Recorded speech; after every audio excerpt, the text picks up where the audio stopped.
and welcome to Grow TV. I'm Stacy. And I'm Steve. Steve, what are you doing? Shh, please.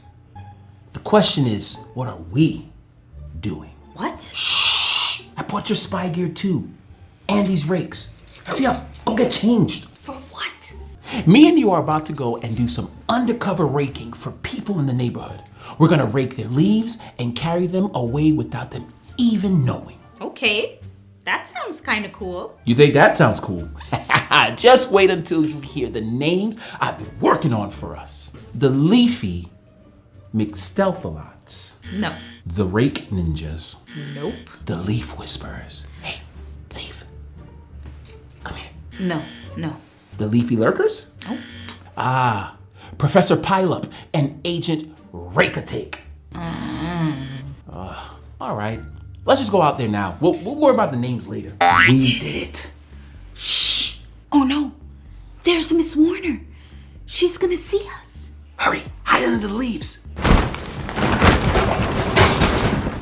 Maybe you should hide under the leaves too. Hi, Steve. Hi, Stacy. Hi, Miss Warner. We blew our cover. Quick, let's tell Miss Warner not to say anything to anyone else. Actually, I've been thinking. If we're doing all this work that we're gonna have to do over again, we might as well let people know we did it. So they can thank us and tell us we're really awesome and stuff. What's the point of doing it otherwise, you know? Agent Rake-a-Take. The point is that helping people out is the right thing to do. Think of Mr. Campbell down the street. You think after the tough year that he's been having, he's gonna wanna get out and rake? No! It doesn't matter if he notices. We need to help. I guess you're right. And if we're gonna actually do the whole name thing, then you're actually Agent Rake-a-Take, and I'm Professor Pileup. Anyway, there's a story in the book of Esther where a man named Mordecai is challenged to follow God to do what is right when he thinks that no one will ever know. In Esther, chapter 2 and 6, there's a story about a courageous queen named Esther and her wise cousin Mordecai. They both trusted God and made choices to honor God even when those choices were hard and even dangerous. Let me see if I remember the story right. One day, Mordecai was sitting near a palace gate when he overheard two of the king officers plotting something terrible. They were planning to harm King Xerxes. Nailed it. So, Mordecai had to make a choice. Should he stay quiet or do something to stop their plan? Esther 2:22 says, Mordecai found out about the plot and told it to Queen Esther, who in turn reported to the king. I think that was a good choice. Because of Mordecai's warning, the officers were arrested and the king was safe. And then Mordecai's act of courage in saving the king's life was written down in the King's Official Records, which was like a big book of important events in the kingdom. But I don't know if anyone even read it because no one rewarded or even thanked Mordecai at the time. Rude? But later something important happened. One night, King Xerxes couldn't sleep, so he asked someone to read from the big book of records. Sounds like that would put me right to sleep too. This person just so happened to read about Mordecai's act of bravery, and the king realized he had never thanked Mordecai for saving his life. Just then, Haman walked in, a high-ranking official who planned to destroy Mordecai and all the Jewish people. But before Haman could share his evil plan, Xerxes asked him a question. What should be done for the man the king delights to honor? And this conceited guy Haman thought Xerxes meant him.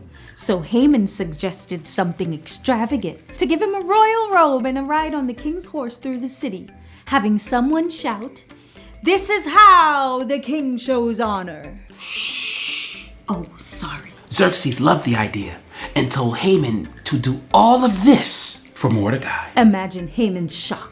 What? Esther 6:11 says, so Haman got the robe and the horse. He robed Mordecai and led him on horseback throughout the city streets, proclaiming before him, this is what is done for the man the king delights to honor. But the truth was that Mordecai didn't choose to protect the king because he wanted a reward. He didn't care if the king never found out what he did. Right. He did it because it was the right thing to do. Because that's what following God looked like in that situation. Exactly. Mordecai's story reminds us that following God is about doing what's right, even when nobody notices. I can follow God, even when nobody's watching. Whew, that was a lot of raking, but it was totally worth it. Those people will look outside and see a completely raked and cleared off yard. They'll be so happy. Pretty cool undercover mission, huh? Very cool. It made me think of other undercover missions we can go on to follow God when nobody's watching. Oh, I got one. I can volunteer to help out at church, but doing one of those behind the scenes jobs, like stacking chairs or helping clean up when everyone's gone. You could even wear your spy gear still. Yeah. Yeah, and people could call you Professor Pileup. No. I got one. Praying. Praying? Yeah. Jesus said when we pray in our room, the door is closed so that no one can know but us and God. And I can offer prayers for people who need them. They may never know, but God will hear and help them. That's a good one. There's a lot of ways we can follow God when nobody's watching. And speaking of helping others, I brought you these extra leaves from outside because I know you wanted to make a leaf angel.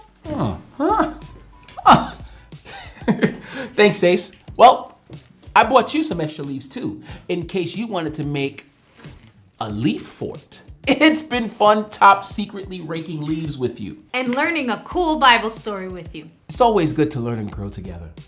Bye.